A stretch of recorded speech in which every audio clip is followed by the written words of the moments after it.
Not for Marietta. Good evening and welcome to Going for Two. This is the only YouTube podcast in human recorded history to feature a male and female host drinking our way through the important topics of the day, as long as they touch the football world, and not in that way. Should I pour one out for Senor Ocho? I will join you. Mariota? Believe it or not, I will join. What? Yes. What do we have there? No. Is that a beverage? It is a beverage. So is your water dirty there? And That's wine. Okay, all right. And since my cats are assholes, I have no wine glasses left. So this is a brandy snifter. Since I don't have brandy, I will use it for my wine. Yeah, you only drink brandy on Going for Two auction nights. And this is one of my rotational beers, the Omegang Going Three Philosophers. I don't know why I almost said Going for Three. That's a different show. Anyway, so tonight we'll talk about a possible duck replacing Tennessee's lame duck. The 84-point deficit Sharona's teams face this weekend. The Titans face a quarterback dilemma and go pick the white boy route. And Cam follows a great win with a great foot-in-mouth moment. I am Zach Law, and this is Punch Sharona Fist Bump. This is what your thing is on Twitter. I'm not saying Punch Sharona because it ain't happening. I haven't changed it yet to a Halloween theme. I probably will. Month. It is that month, Halloween and birthday month. So the wine is to celebrate Tom Petty's death, which is maybe a little bit ironic, but that one hit me hard. I don't think there could have been two musical deaths that would have, Elton John. When Elton goes, just pack me away. Prince died. I still can't believe that. Tom Petty died. I don't think that there were two, and I've said this on Twitter, two greater musical talents that had a bigger soundtrack to the majority of my life. And so I bought a bottle of wine. I did not sleep at all. Today's Wednesday. I slept last night, Monday night. So, and I thought I might have to cancel tonight. So if I'm a little stuffy and I have had something in my right eye all afternoon, I have flushed it, put drops in it. I'm still struggling, which is kind of weird because you guys know that I have problems with my left eye, and I've had terrible, terrible problems with it for like 3 months now, and it's finally getting better. Now I get something stuck in my right eye, and I'm having trouble there. So I don't know. Falling apart. Yeah, I can't say I've heard much negative stuff about Tom Petty or Prince. And here's just a quick trivia bit. So on the Audible a couple of weeks ago, the Football Guys podcast, Matt Waldman talked about how Prince, his last concert was at the Fox in Atlanta. His wife wanted to go. He said no and missed out. And that was the last time he did a concert.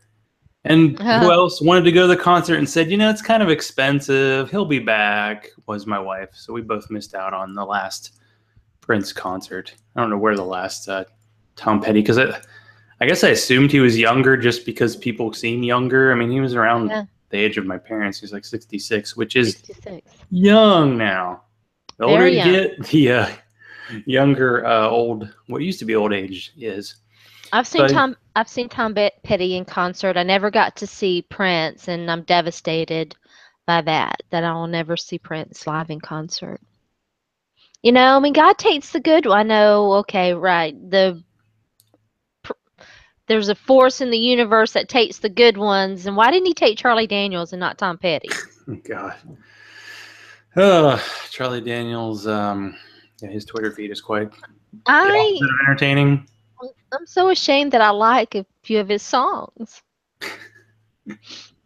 Well, you've seen comedy in your life. You've probably never seen Don Funk trying Devil Went Down to Georgia in karaoke. So we may have to make that happen someday. No, but I would like to. Don even printed out the lyrics and had them in front of him. He's like, "Don't you?" You can't keep up. It's too much. So I wanted to say hi to Don. Since Don, did the last minute, he did a what Sharona almost did to me tonight. He said no on Sunday Red Zone. So I was by myself, watched my fantasy team blow his team out. So that trophy, Don, I'm coming for it. But we will bring back. Last week we had Keith on, so he wanted to talk Seahawks and Titans, so he didn't do it. Let's bring Lisa on next week to talk about the show. We're bringing back Don Asks Sharona Questions on one of our segments later tonight. And again, thank you to Keith for being on last week. And because I went to sleep, I always go to sleep Sunday night at halftime, and the Colts were beating the Seahawks 15-10. And I was like, do I want to watch the second half or do I want to just see what happened? I just clicked on what happened, and it was 46-18. I'm like, oh, okay. I was kind of worried. I thought the Colts might be good for a half. So what happened is the Seahawks against the Colts channeled the second half Titans, while the Titans channeled their inner brick by brick the entire game. They're very consistent. So let's get into that. So the Titans had a worst case scenario. Before the Seattle game, it was I think we can beat them, but I'm not sure. And they had a really good game, and the offense was on point. But the Texans game just started bad. I mean, Mariota threw an interception the second play, third play. They know where the cornerback always is off the receiver, and you're like, why is he off the receiver? Oh, because Mariota overthrows the ball, and I think it was Delaney. It was way over his head. Delaney stuck his arm up and couldn't even touch the ball. That's a sign. If Delaney can't get it, it is definitely an uncatchable ball. But I remember seeing that early start and thinking, well, the Titans will get the ball in the second half. Or defend it, because Delaney will turn into a great defender and prevent interceptions if he can. I'm sorry, Zach, I didn't mean to interrupt you, but, I have to.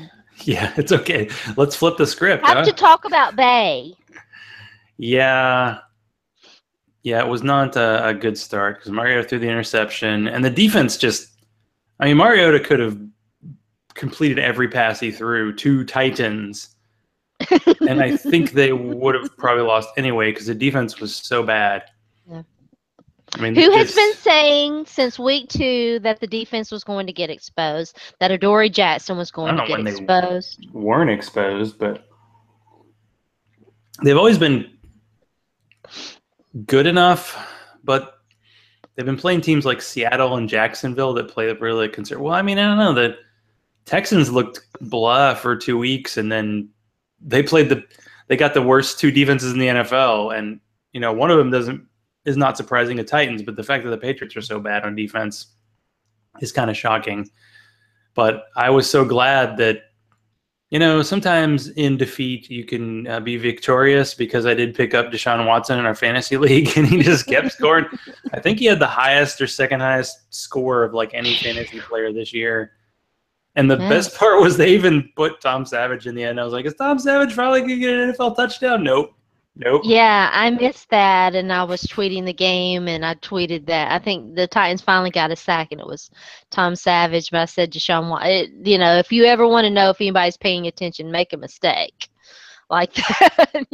My mentions got filled. Okay, guys. Yeah, sorry.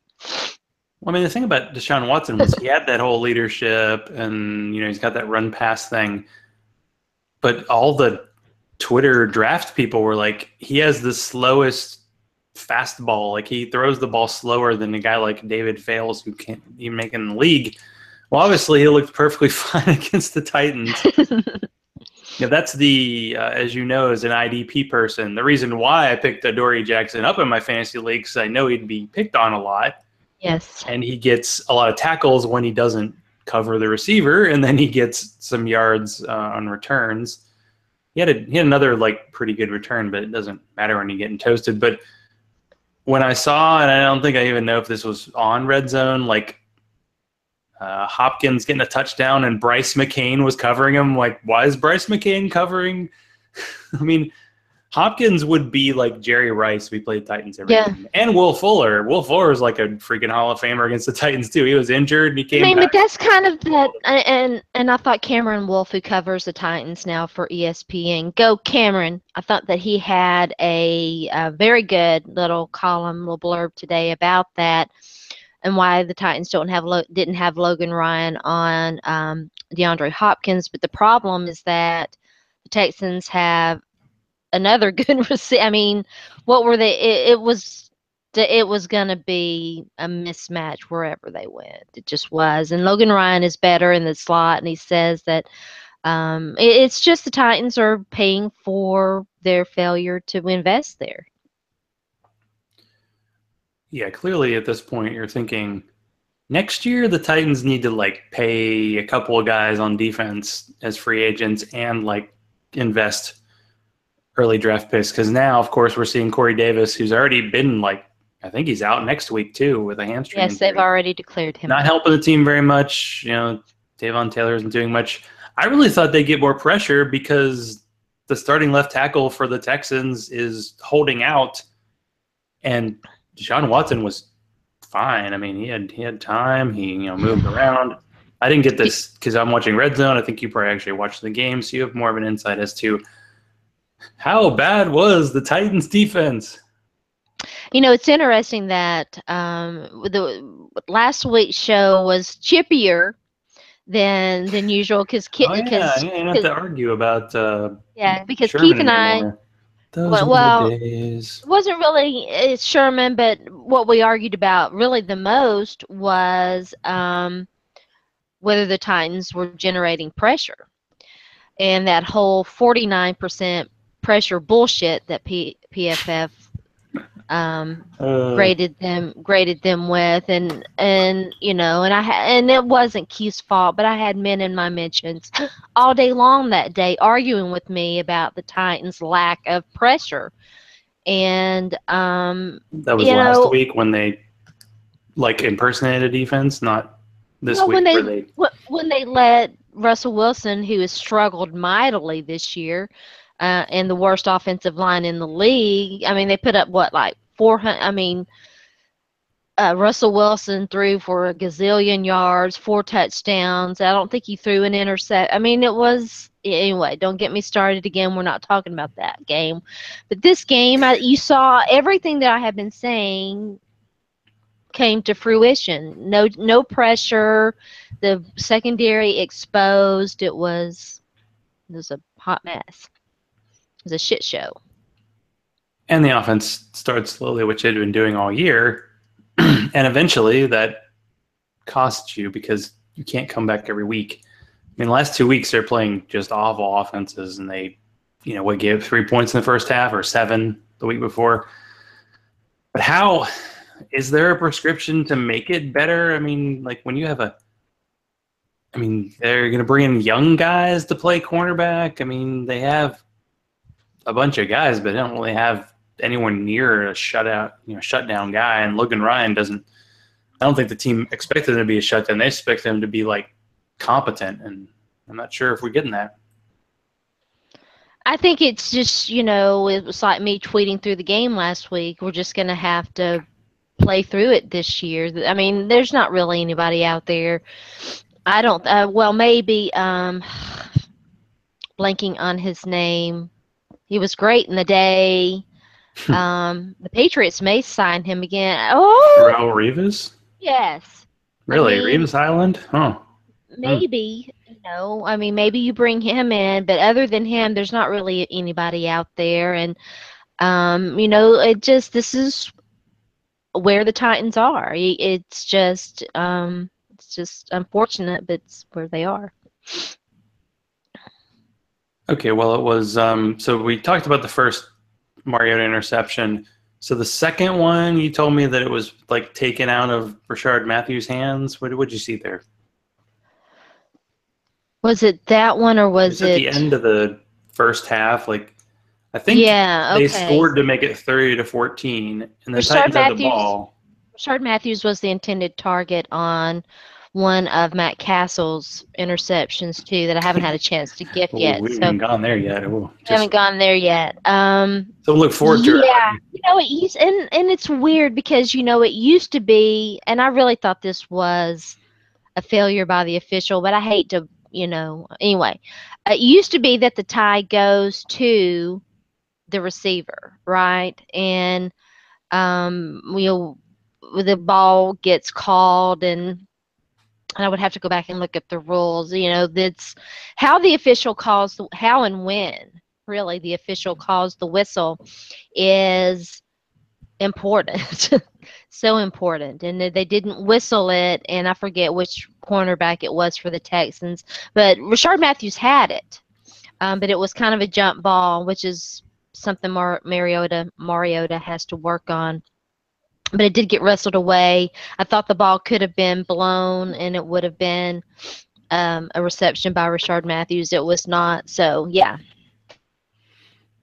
Because that was a big moment because the Titans actually were doing something on offense. Like Mariota ran like an option play, and he basically faked Clowney out. And it's one of those plays where you're like, because Mariota, I don't think he has great moves running the ball, but he just has good straight line speed. So usually a quarterback gets in the secondary, a safety's there, he slides.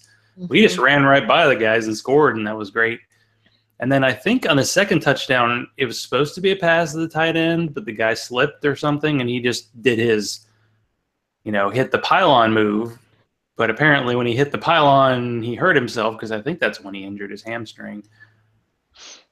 Although he did come back later in the half. He came back in. So, yeah, I mean, with hammies, it's hard to know. And I know there was a lot made about the whole, it popped kind of bullshit. But, it's hard to know. And so, yeah. Because it was 30-14. They had the ball, and then the interception happened. And Kevin Byard actually made a good play. It's when I was like, maybe there's still a chance because he intercepted it in the red zone, and it was 30-14. But then the first possession of the second half, the Texans used like 8 minutes of the clock, and it was done at that point. I think it's really hard to tell how hurt. I think they had like 37-14. They thought they were like, you know what? Don't risk it. If I remember, the time of possession was like double. It certainly was at one point in the game. I was checking stats while the game was going on, and at one point it was definitely like double. The time of possession was way lopsided. But here's a random trivia question. What is the last NFL quarterback to miss significant time because of a hamstring injury? Do what now? Last NFL quarterback to miss significant time because of a hamstring injury. Any quarterback, any NFL quarterback. Yep. Hamstring. How long do I get? Hamstring. Jake Locker? It was Jay Cutler in 2015. Oh. Okay. Talking about who we're playing next. Let's see. Oh, okay. I'm actually too far ahead of my notes here. You mean, Mr. I'll just stand here and smoke a cigarette while the play goes on around That play was my favorite play of the week, maybe the year. Dolphins fans won't miss Jay Cutler when he's gone, but we will miss him.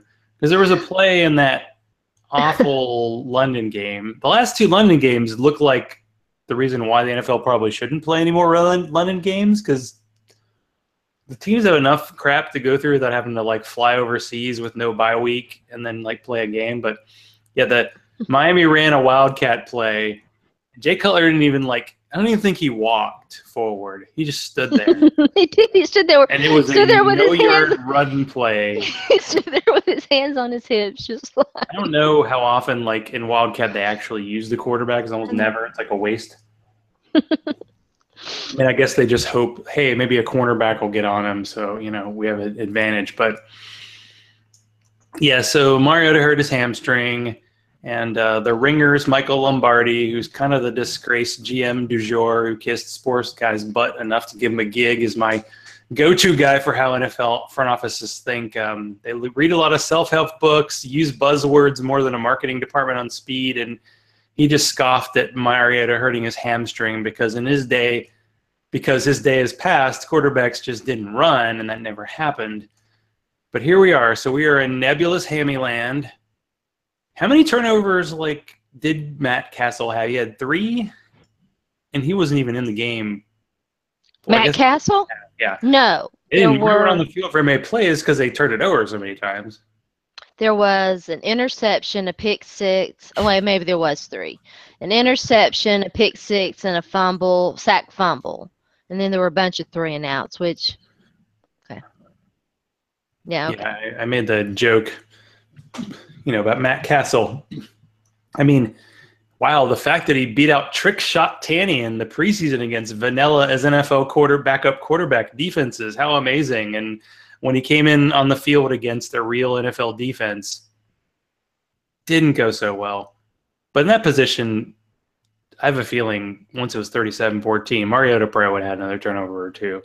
Just because at that point, that whole we're going to wear him down with the run game thing, they're not looking for the run anymore, so it doesn't matter. And who do the Titans sign this week? Because Mariota's questionable. I really thought, crap, we're going to lose him for a month. But it sounds like he's a maybe. Who do they sign this week? Brandon Weeden. They're playing games that he's not going to play this week. I'm pretty sure Brandon Weeden beat the Titans in a Week 16-0 game 2 years ago. And he's one of those former failed first-round quarterbacks who had a 6-year minor league baseball stint. So he was a 28-year-old rookie. So he might be my age now. He's not my dad's age, but he's definitely old. So all I put in the notes right here is 34, Sharona 35. Commence rant on Colin Kaepernick and the Titans. Well, I finished my beer now. To understand, first of all, where I'm coming from, you have to understand that I fully expect the Titans in this day and time to never do anything that I suggest that they do. Once upon a time, they would draft 1 or 2 guys that I kind of liked and begged them to draft. Well, those days are kind of gone now, and they don't do anything that I suggest that they do. So I went into this, and we all know Colin Kaepernick is a former playoff winning Super Bowl attending participant quarterback. 1 play away from winning a Super Bowl, yeah. 1 play away from winning a Super Bowl. Blame you for that, Jim Harbaugh. Run that freaking fade. Give me a break, dude. Twice? That is still currently inexplicably on the free agency market because he had the audacity to think that, hey, maybe some bad cops who shoot unarmed black people should not get paid vacations and never be charged for their crimes. I mean, I know that sounds, like a very reasonable thing to ask, but we don't seem to be living in reasonable times. And so, yes, I was going to write this article Sunday, but I was having trouble with my left eye and was having some double vision. And so Monday morning, I sat down and I already had it all planned in my brain. And so I typed out and planned out this whole article about Colin Kaepernick to the Titans, and I published it, and it's kind of been a little bit of a shitstorm in my mentions ever since. But he just makes so much sense. He's a guy, and let's be real here. Matt Castle will not win the division for the Titans. Neither will Brandon Weeden. We're not really talking about a short-term rental. We're talking about upgrade. Marcus Mariota is the guy. I'm not saying he should be the starter. Some people are. I'm not. But he would be an ideal backup quarterback for the Titans. Just simply ideal. And it's inexplicable that he's not being looked. Just not even. They didn't even work him out. Yeah, this is the part that gets me annoyed about the NFL coaching culture. So today the beat writers or somebody asked Malarkey about the quarterbacks who are available. And Malarkey said that Brandon Whedon and TJ Yates, a.k.a. I have as many playoff wins, actually one more playoff win than Matthew Stafford, fit the offense more than Kaepernick. And I was thinking, if you're an NFL coordinator, you can find a way to work around Kaepernick. Oh, he can't run the offense. Like, he's got the running ability. He still can throw the ball pretty well. I think he would definitely test the defense more than Matt Castle will, because Castle was good. Oh, sorry. Hi. Okay. Your turn. First of all, hi, Cam Newton. Women do watch film. We do know what route trees are. We do know sports and football. Hello, Mr. Beat Writer and you other pricks out there. The Titans are already trying to hide Marcus Mariota's deficiencies. This isn't like some hard task for them. There's some things that Marcus Mariota is still struggling to do. They could easily, and it's some of the same things that Colin Kaepernick. Run quarterbacks struggle with things, hello. So anyway, I'm sorry. Please go ahead. You do work around what you have. And I sent a message to Sharona, like, remember when the Titans signed Randy Moss and Jeff Fisher said, oh, we can't have Randy Moss and Kenny Britt on the field. And at the time, they were the two best receivers the Titans had because they played the same position. And I'm like, you can't figure out how to get your two best players. It's like when they gave Lindell White all those carries when they clearly knew that Chris Johnson was way better in his rookie year. But it worked because they had a good defense. Now they have no defense. That was the most ridiculous thing. That was the most ridiculous thing. And Moss was kind of done, but he was still better than anybody else the Titans had. And there were legitimate think pieces out there about how the Titans could not get both those guys on the field. And I was beside myself. I was just like, are you kidding me? There's something, I mentioned him earlier, and I'll keep mentioning him because they're good people. The Audible, it's a Sigmund Bloom thing. It's the assumption of rational coaching.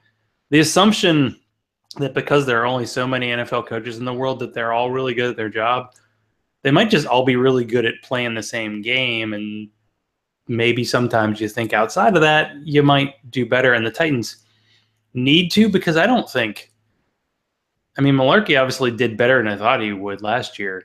And the coaching, well, I don't know, but defensively has outshined. They've had some really good concepts on offense. They've, that little end around run to Delaney Walker, plays like that.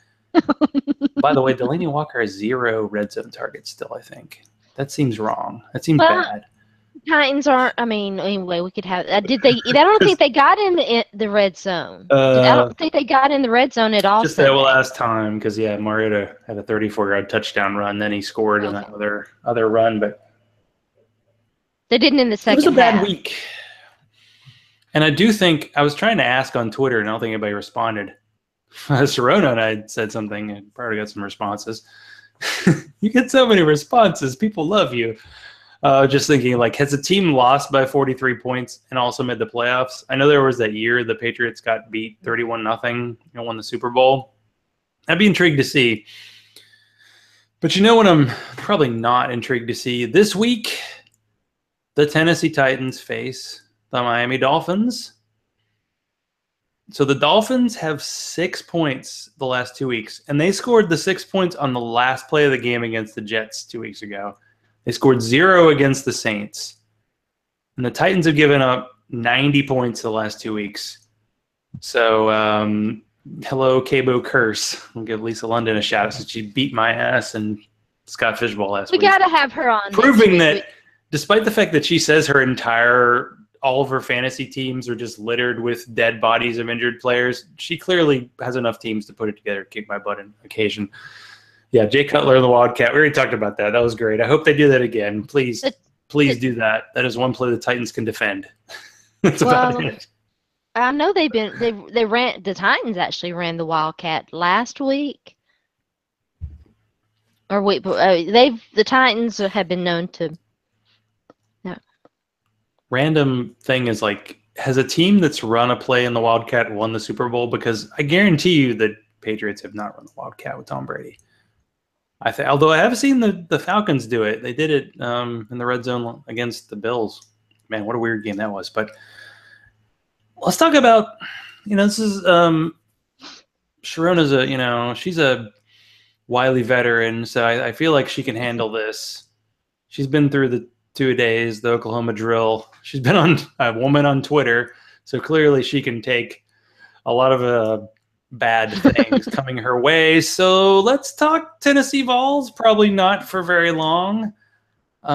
So what was it like on Saturday watching? So Tennessee was at home against Georgia, and basically it was like the Adrian Peterson running stat line of offenses, and Georgia won 41-0. So what was it like, and why does Tennessee still have a coach? It was surreal. I don't expect them to have the same head coach after the bye week. Is that this week? In fact, no. Who are they playing this week? No. They've got I forget who it is. They've got a game this week, and then they play South Carolina. They've got 2 home games. They play South Carolina the week after this one, and then they have their bye week, and I think that's when they're going to and of course it's always things are all I think it's an interesting discussion. Do you make a move mid-season? Do you not? If it's another, I mean, if they lose to South Carolina again, which I expect that they're going to do, or are they on a bye week? Maybe they are, because I saw someone saying, I was thinking they had a game, but let me look this up because I want to get it right. Oh, hello. So does that mean they're not going to wear the smoky grays again for a while? Like last year, they lost to South Carolina off their bye week. Here we go. I was going to look it up, but my internet's a little slow. Weird. That's a first. No. Okay, wait. Yeah, I assumed Missouri got their butt kicked this week, and then I realized they're on a bye week, which actually they do. Better. Man, this is some slow stuff here. I'm going to revise what I said. I was thinking that they had a game, and it was so no. It's if they don't make a move soon, then it probably does look like, because this is their bye week, and I should have looked at this closer and did not. Brent, I forget his last name, who's on one of the local radio shows, said he thought that he would coach South Carolina. If I were making a move, I would make it now. They're not going to make even if we lose to South Carolina off the bye, which I expect they're going to do. They won't make a move between that game and the Alabama game. There's no way, in my opinion, they'll do that. They might before the Kentucky game. I don't know. If I were in charge, I would make the move already right now. But they have not, and so yeah, maybe they don't make that move. To me, if they make a move after they lose to South Carolina, it would, and it's going to be an interim guy anyway. They would not bring in a new coaching staff mid-season. There's no way that would happen. Yeah, I mean, here's the stretch. After South Carolina, that's October 14th. They've got Alabama, the 23rd Saturday in October game. Yeah, they're going to get shit stomped. Kentucky after that, Southern Miss, Missouri, LSU, and they of course they always wrap their season up with Vanderbilt. So, yeah, I feel like Tennessee and LSU, that's the battle. Like who's gonna? Orgeron, this is like his first year, so we'll see. But yeah, I'm going to disagree with Brent. I mean, if you're going to make a move, they should have already made the move. The team was. I don't think that the players have quit. I think that they're still playing hard, but I do think that they are disenchanted, and they've lost, I think, at least two recruits that I know of.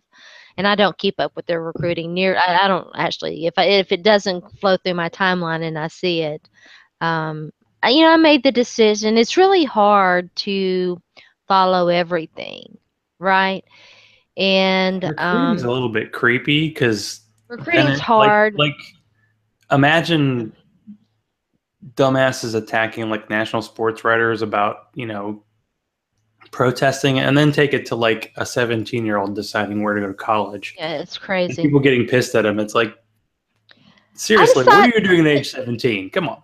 but I decided to keep a little pocket where I was not covering. I mean, I'll talk about it or whatever, but where I could just be a fan, and not think or worry or, be objective. I'm probably as objective, I think, as anybody because I'm hard on my teams.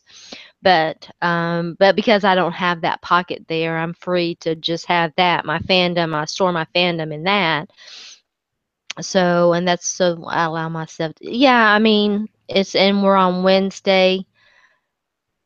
Maybe, and I do know that they are evaluating things, but if it were me, I would have already made the decision. But I mean, is there even anybody on staff that you feel comfortable putting the team in their hands? And I certainly can't name anyone. It's really an enviable position to be in.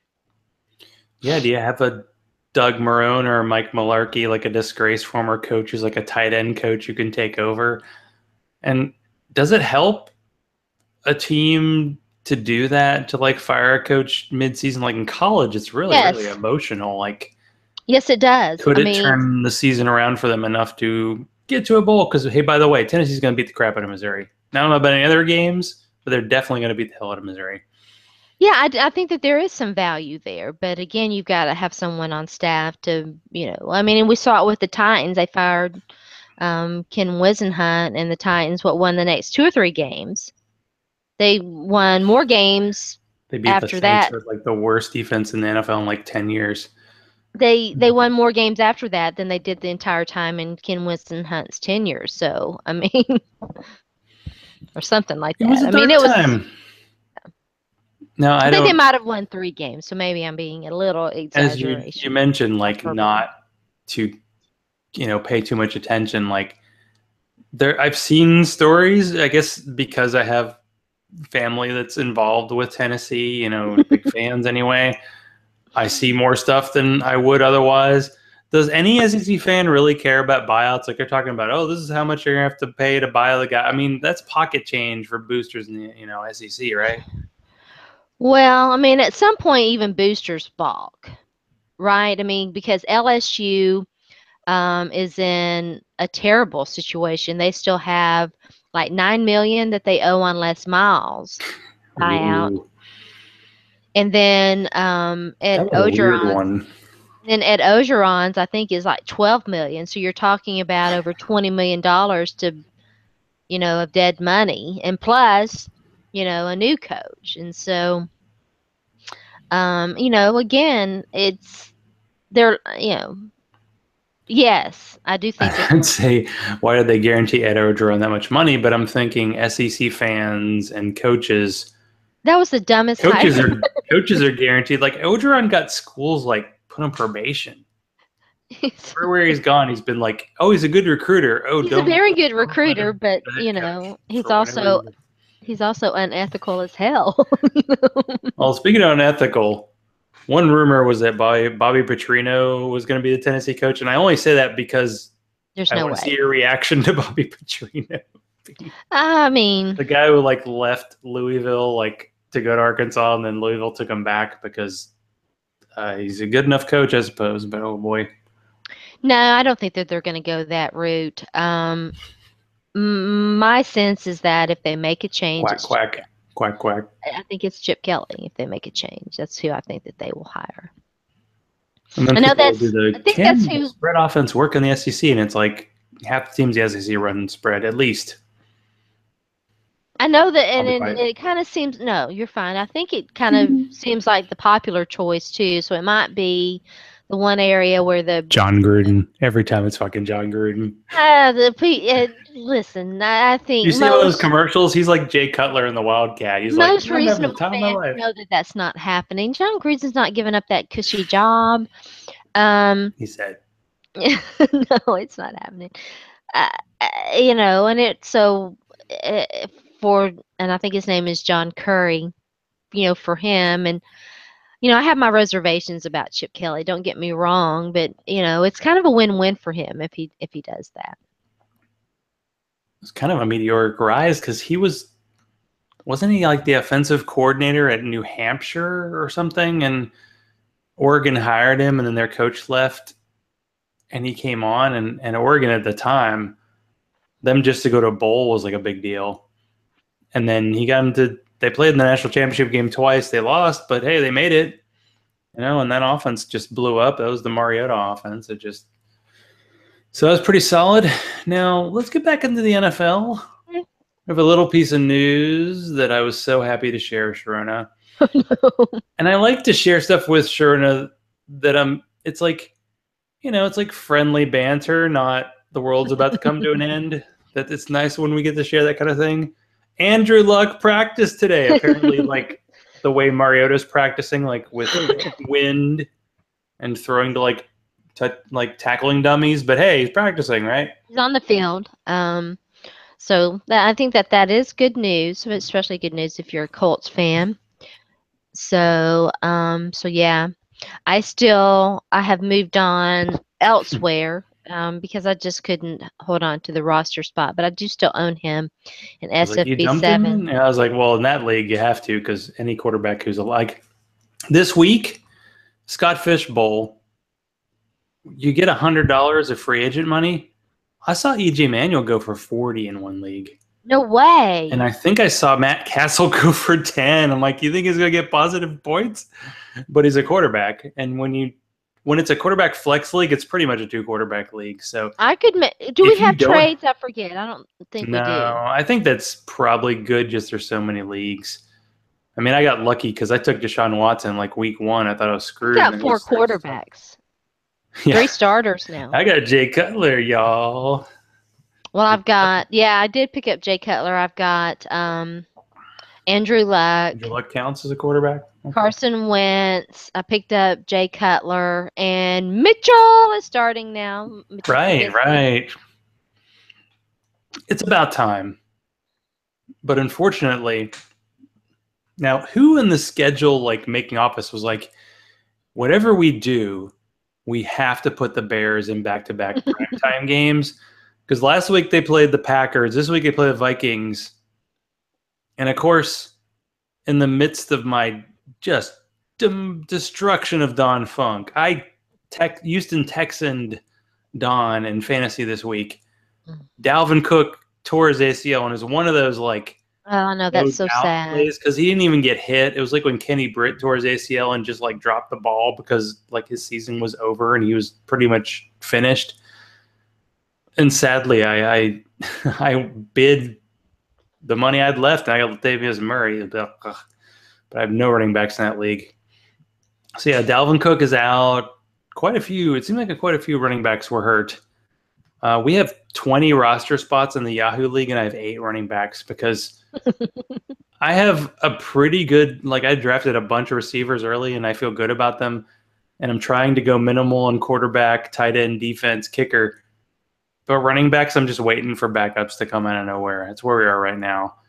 But it's pretty rough on running backs right now. But that's why I'm still, even though this year people were kind of like, no, draft running backs. I mean, poor Don. He took David Johnson in the first round, got hurt, but then he took Todd Gurley in the second round. Todd Gurley is like, he's like a new David Johnson. He's a new David Johnson.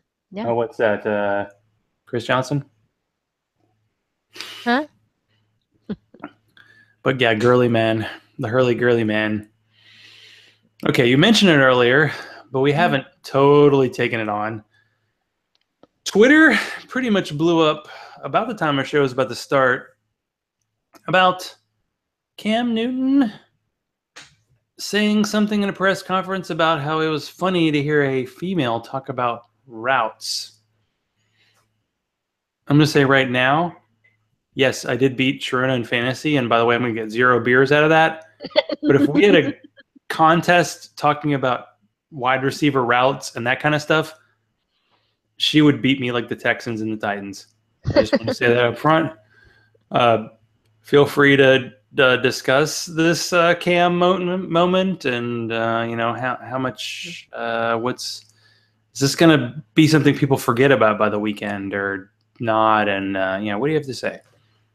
Well, there's a lot of layers here. Jordan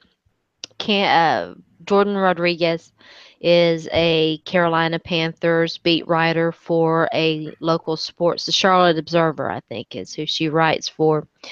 And in his press conference today, she asked a question about, and I haven't had a chance to look at it. It wasn't really even a specific question. It was something along the lines of whether something about Devis Function running a more powerful. Anyway, it wasn't even like, do you think you should run a go route instead of that hitch, that kind of thing. Wasn't even scheme related. So it was just a very reasonable question that you would ask, and apparently um, Cam laughed and said it was funny to hear a girl talk about routes. And then he answered the question, and after it was said and done, apparently she approached him about what happened, and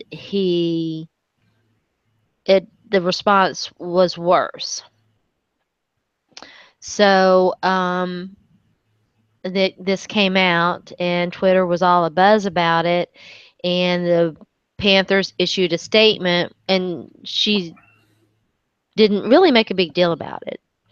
But people noticed it, and it did definitely blow up social media.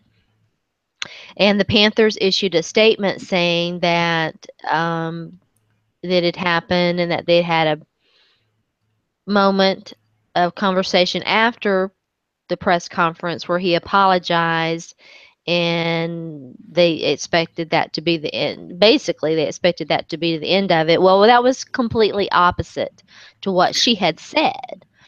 Hmm. And it's pretty interesting, that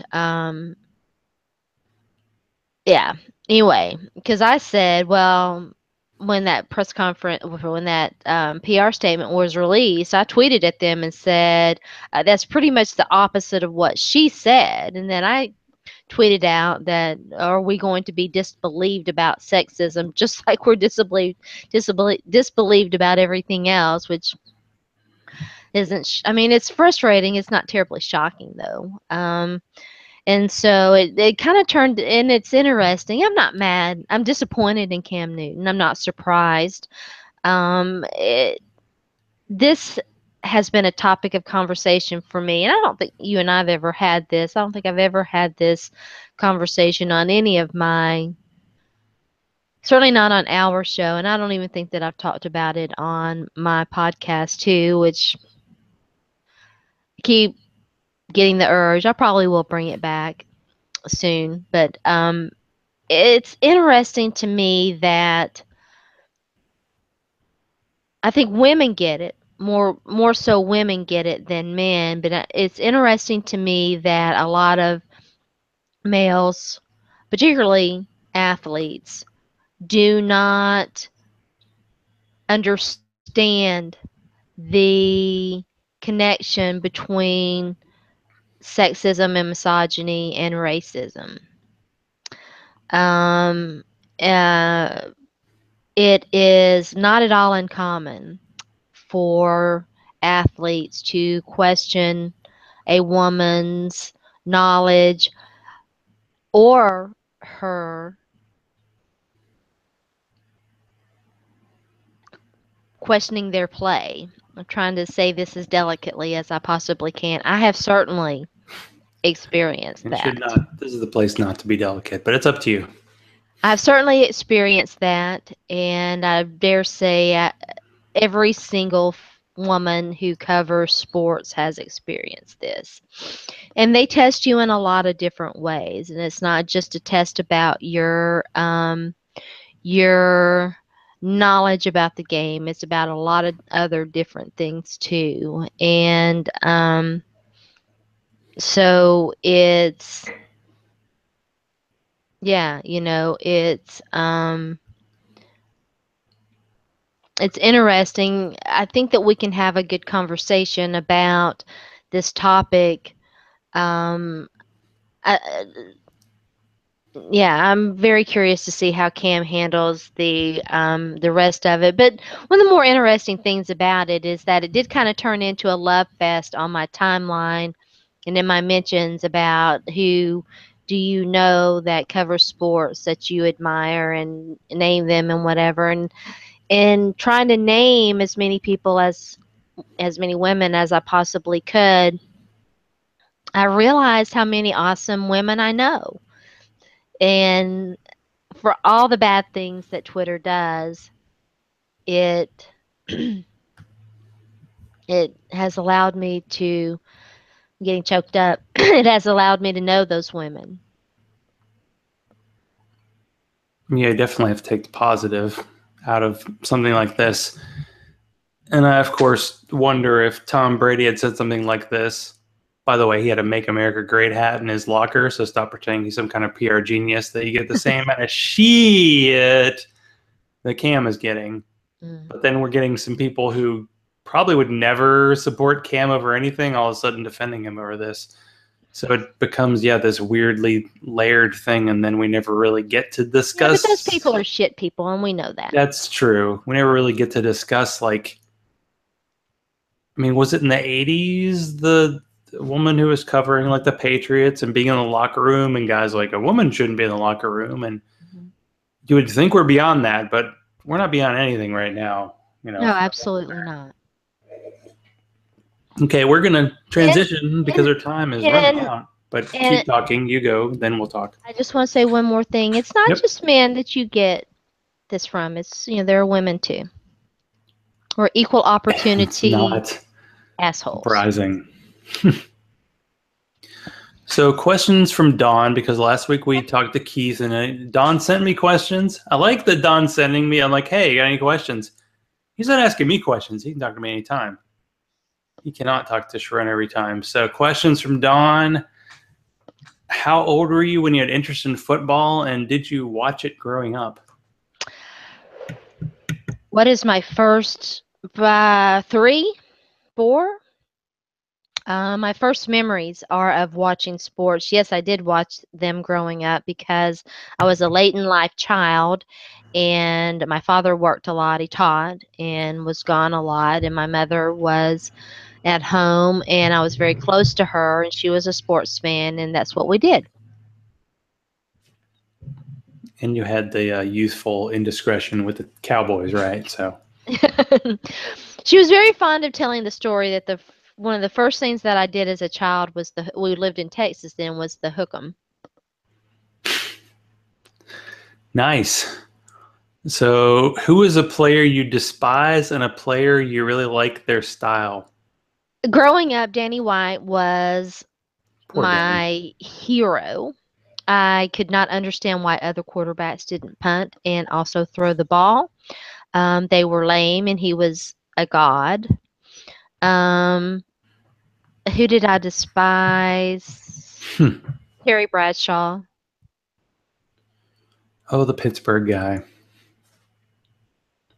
Yeah, it was unfortunate for Danny White to like follow Staubach because he had won Super Bowls, and then Danny White got to like a bunch of NFC Championship games and like couldn't get through. Okay, we kind of talked about this before, but Don wants to know about your thoughts about female announcers for like football games. I think they're great. Or can we get some? Can we get some? Yeah, I know we had the announcer who did that weird second Monday night game, and I think she does like college football. She does, There are and a couple, but there aren't many. she did one last weekend. She did a CBS game. Do you have a preference between? Now, this is a question, of course. If you have gone to a game in a dome, like a dome stadium versus outdoor stadium, I'm an outdoor stadium girl. I like the elements. That's the way football should be played. she likes the elements. She likes it when I get sunburned at a game I do. because I am pale and male. Boom. You actually managed to put sunscreen I on. did this year. So proud of And you. they still lost the opener, but that's all right because they haven't lost. Oops. Um, so where do you stand on the issue of kneeling? And I'll throw this in for me. Has Colin Kaepernick's original protest been overshadowed by what's happened in the last 2 weeks?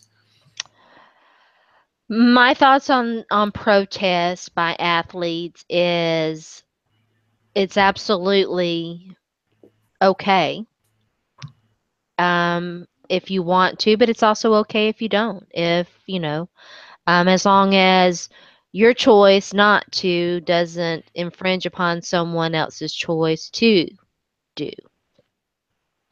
Um, as for yes, it's been the whole unity and sitting in a circle and singing "Kumbaya" has definitely overshadowed the original purpose. So yes. Okay. Well, guess what? We What? have less than 2 weeks. Oh, over it or not? Over it or not. Over it or not. Hockey is back tonight. Yes. The Predators, I believe, are putting a banner up. Something the Titans have they ever done once? So yeah, hockey is back. Is that still your Hockey's back. favorite sport? I like hockey. Yeah, I expect that I'm going to be far more involved with hockey and the Preds this year than I was last year. I mean, I followed it and but not, last year was kind of a little bit of a break from sports period for me. I was far more into gaming and other things. She's into gaming. Yeah. So over to nah, me passing on Dragon's Milk during the show tonight. I did notice that. This is the first time. Well, I mean, I think that there's something prophetic here because I'm drinking a little bit of wine and you're not drinking dragon's milk. Well, I had one on Sunday, and I just, I re-upped. I'm gonna try the thing that I wanted to do before. Was actually like I took a 4-pack and put it in my closet. I'm gonna save it for at least 6 months and see what it's like. But yeah, I shockingly I had other beers to take. So over it or nah, the 280 character limit that some people now have on Twitter. I'm still confused about this whole thing. Yeah, Maybe you can illuminate the situation or not. I don't think that I have it. I really haven't tested it that much. Maybe I do. I mean, maybe they it's interesting. I don't really think anybody asked for this. And I tweeted out an article earlier this afternoon before the brouhaha went down. Um, Twitter, God love it. As much joy as it can bring to you. Twitter has to be the worst service in the history of serve that doesn't listen to its users. And so it's, yeah.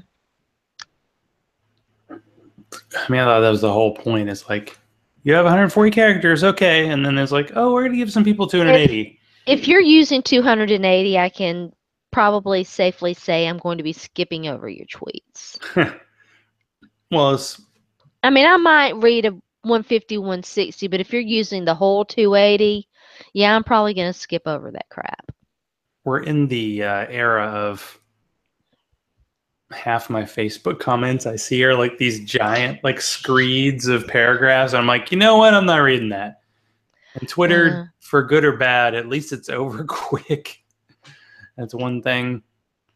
Now, this is a subject I don't think we've talked about before, but on Monday Night Football this week, we had two football teams that have Native American themed mascots.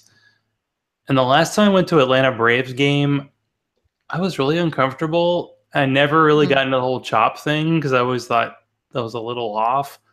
Yeah. And now I know why.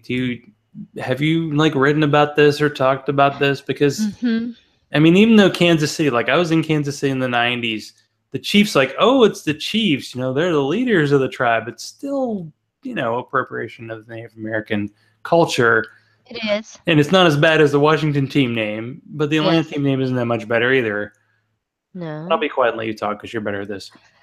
I mean, it really, no, I think you make a great point because it really is kind of splitting hairs when you say, oh, it's okay to use Chiefs and Braves, but oh, let's draw the line at the racial slur, Redskins, which it really is a racial slur, okay? And I don't think that I'm squarely on team that name should be changed, okay? Even though I understand the tradition and all of that, I still think that it's demeaning. And so, yeah.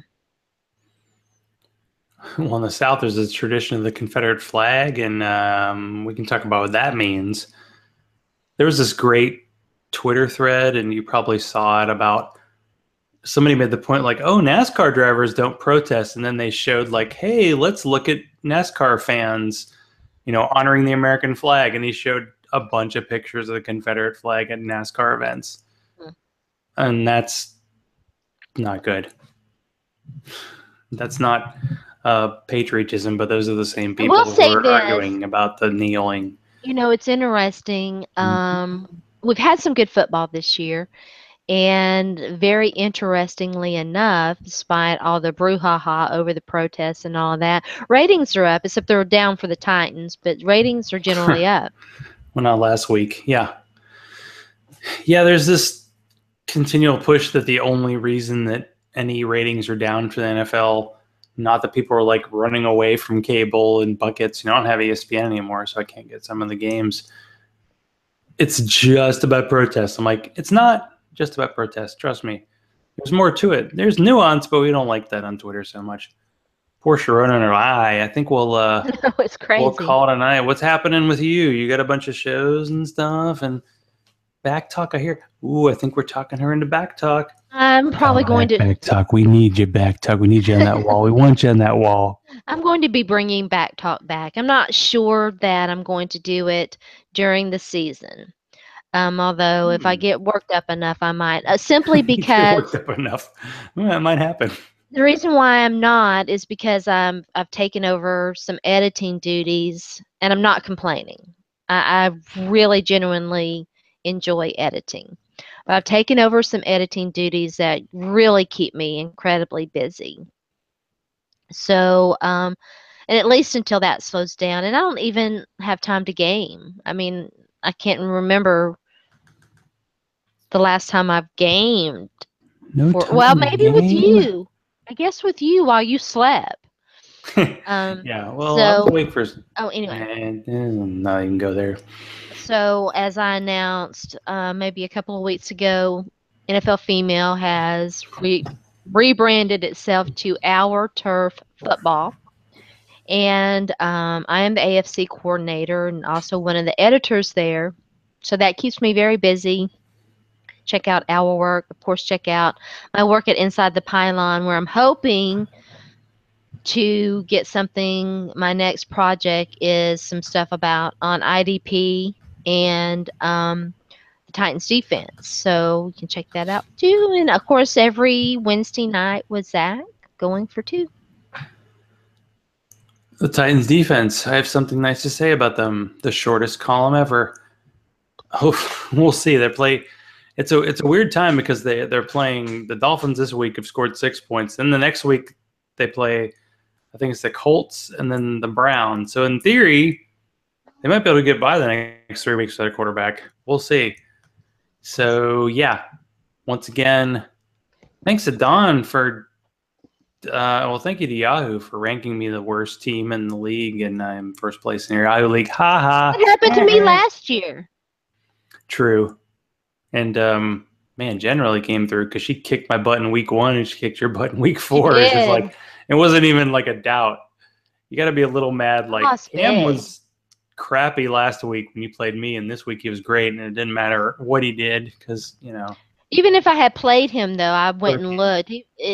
Even if I had played him, I wouldn't have won. So, and Alex Smith didn't do badly. I mean, he had a good game too. True. Kansas City. I'm just saying, as Kansas City fans are really, really salty for a team that follows a franchise that hasn't won 2 consecutive playoff games since 1969. I was negative 4 years old.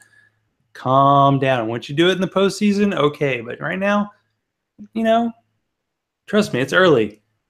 Your guy could tear an ACL. It could be a bad situation.